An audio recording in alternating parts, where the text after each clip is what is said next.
ito'y inyong pakinggan. Bago pa mawalay sa inyong kamusmusan, isang paalaala ang dapat niyong malaman sa mga pagbabagong di nyo inaasahan. Sundin ang mga payo at huwag balewalain. Ang tamang desisyon ang dapat na pairalin. Maging disiplinado sa gawa at sarili upang maiwasan ang pagsisisi sa huli. Huwag ngayon pagkat mayroon pang tamang panahon. Huwag kang magpadalos-dalos ng iyong desisyon. Kung ika'y maghihintay di magkakamali. Mas masaya ang buhay kung di nagmamadali.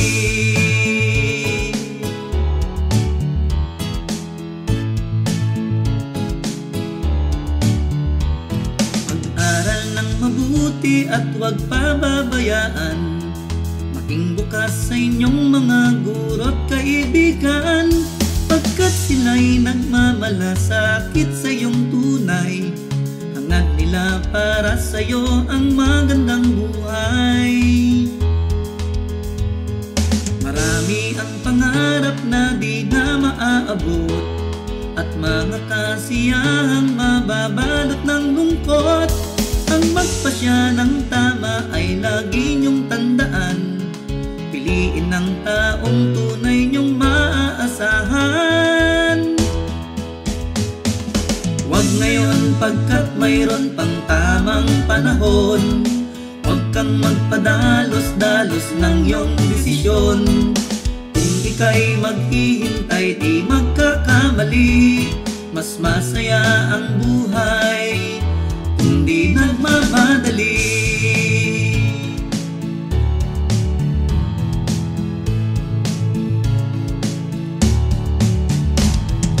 Huwag ngayon pagkat mayroon pang tamang panahon. Huwag kang magpadalos-dalos ng iyong desisyon.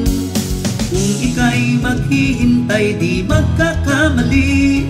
Mas masarap ang buhay kung di nagmamadali. Huwag ngayon pagkat mayroon pang tamang panahon. Huwag kang magpadalos-dalos ng iyong desisyon. Kung ika'y maghihintay di magkakamali. Mas masaya ang buhay kung di nagmamadali. Kung di nagmamadali.